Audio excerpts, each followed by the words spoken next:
mas eu tô entediado, eu só queria um novelão, pois vem comigo, meus bens. Quarta asa pra vocês, tanto pra quem não leu quanto pra quem já leu. Oscar literário da Paula Sanité Fitness. Quer diversão? Tem. Quer ação? Tem bastante. Quer uma romantasia? É sobre isso. É um livro, assim, bem colegial, bem faculdade.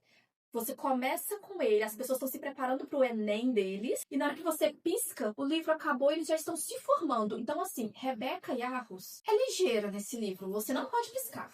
A história quase inteira acontece no Instituto Militar de Basquiat. Então, a Rebeca já foi muito visionária, porque caso seja adaptado para filme, vai ficar meio baratinho, porque é só uma locação só. E assim, se for resumir muito, é muito simples. As pessoas, elas passam pelo Enem para entrar lá, que no caso é o parapeito, que pode ser que chova e você escorregue de lá, pode ser. E aí lá você tem provas, como na faculdade. Só que tem dragões e muita galera ali pode desviver, do nada, das provas que tem. Então assim, é um BBB com barra faculdade, mas com muita adrenalina. E euzinho, não sei se vocês repararam, mas eu vim muito de acordo, eu vim com o meu colete lá, assim, de cavaleira. E aí, com todas as adagas, estão vendo? Olha um tanto de adagas. Da adaga especial, que depois na parte com spoiler eu vou falar da adaga especial. Vocês estão vendo?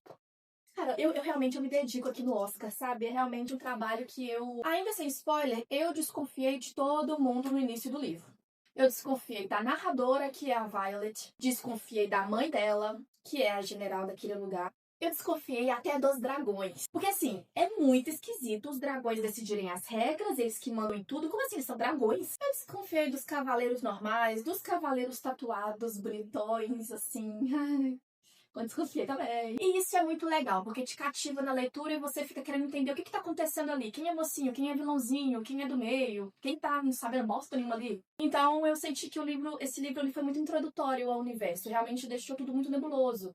Você não tem a visão do todo, então você não sabe que lado escolher, você não sabe o que tá acontecendo, nem dentro, nem fora daquele reino ali. E assim, acho que algo que pode penalizar um pouco o seu processo de leitura vai ser justamente a protagonista, a Violet. Principalmente no início, mano, ela é a rainha da coitadolândia. Tudo dela, ai, porque eu sou muito pequenininha. Ai, porque eu sou extremamente fraquinha. Ai, eu treino há 6 meses e tenho músculo nenhum. Eu sou de alface. E eu acabei de sair de uma saga de livro, que foi Trono de Vidro, com uma protagonista que tinha autoestima, assim, lá nas alturas. Então, foi um baque.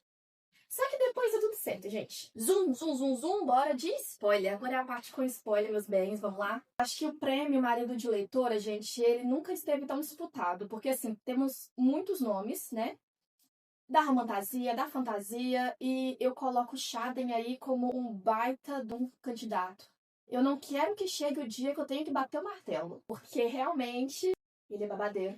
E, assim, o legal é que a Violet, ela é muito aquele meme... quando a carne cai no prato do carnívoro, sabe? Porque realmente ela ali, filha, não tem slow burn, o famoso seu doce, não. O negócio ali, filha, ela pega e avança, ela é atacante. E parabéns, Violet. Pelo menos nessa parte você não foi da coitadolândia. É um barato eles se comunicando mentalmente? É um barato hot hot.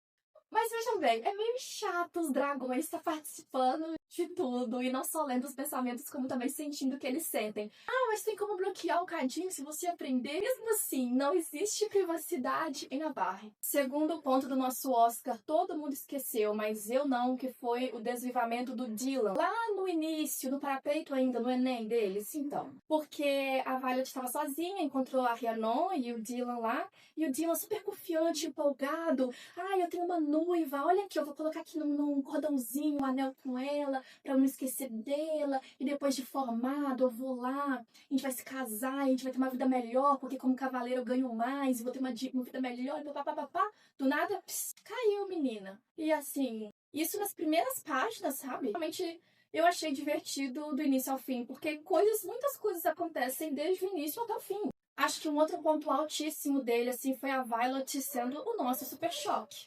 Então a DC tem o Super Choque, nós temos a Violet. Achei um barato, foi muito legal não ter procurado muito no Google imagens dela, nem nada de informação, porque aí eu não levei spoiler. E foi muito legal ter descoberto, lendo, que ela tinha esse poder dos relâmpagos, né? Eu acho que é uma parte que a gente precisa descobrir sozinho, assim, sabe? A gente não pode ver spoiler não, porque foi bem gostoso, assim. E é legal porque ela é muito igual o Super Choque, que também não conseguiu dominar os poderes ali no início, né? E vai ter que ter uma evolução aí. Então a mira dela continua ruim, até agora o final do livro, enfim, um babado. Eu amei esse poder dela. Muito legal, muito diferentão. Eu não sei se vocês veem aquela série que chama Gen V, que é derivada daquela série The Boys da Amazon Prime. Então tem essa protagonista que ela comanda o negócio vermelho que sai quando a gente.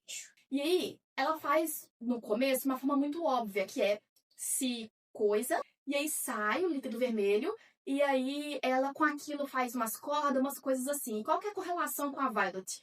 No início, ela fica nesse óbvio, e depois ela vai entendendo uma subdivisão do poder dela. Então, ela percebe que ela consegue controlar o líquido vermelho nas pessoas, fazendo as pessoas levitarem, fazendo as pessoas explodirem de dentro para fora.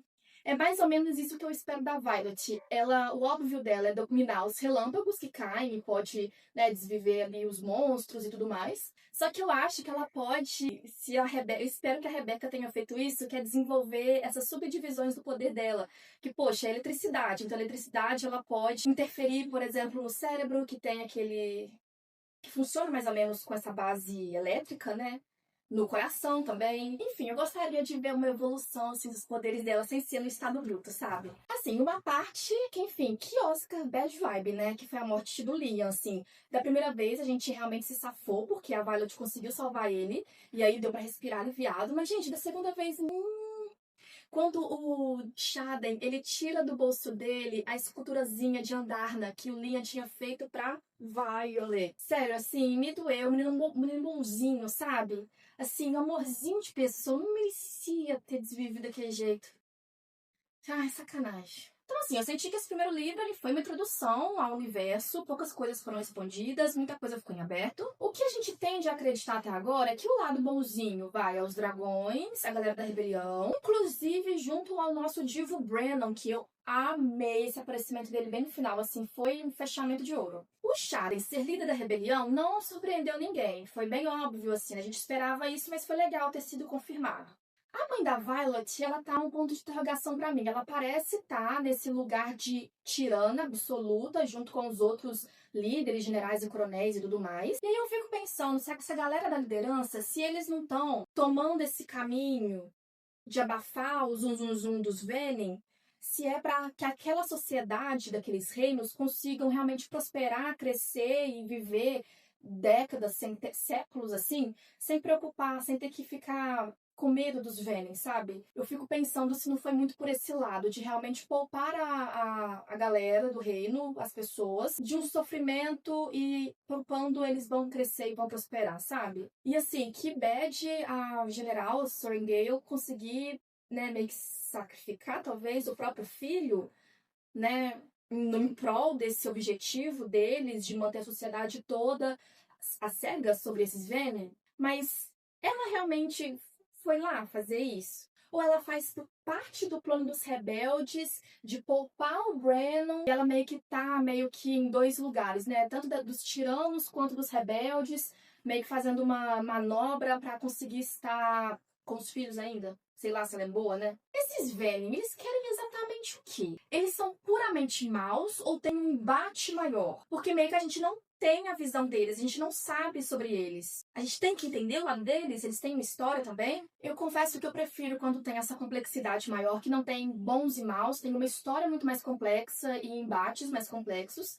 Isso é mais legal de ler, mais interessante saber. E essa névoa toda me faz querer continuar lendo a saga. Eu gosto dessa parte de complexidade política, histórica também, que a gente não tem informação do todo e que a gente vai descobrindo aos poucos junto com os personagens, sabe? Como tá sendo com a Violet. Até a parte dessas adagas especiais de desviver Venom especificamente, tem umas runas nelas, né? E aí, que runas são essas? É magia contra magia? Qual que é a magia predominante? Parece que a dos Venom é corrompida, mas essa daqui é pura? Pois eu vou bater palma em pé se na verdade for uma coisa muito mais complexa e os Venom estão fazendo, só forem uma espécie de mocinhos e que os Narvarianos estão fazendo e acontecendo com eles. Já pensou, gente? Que absurdo!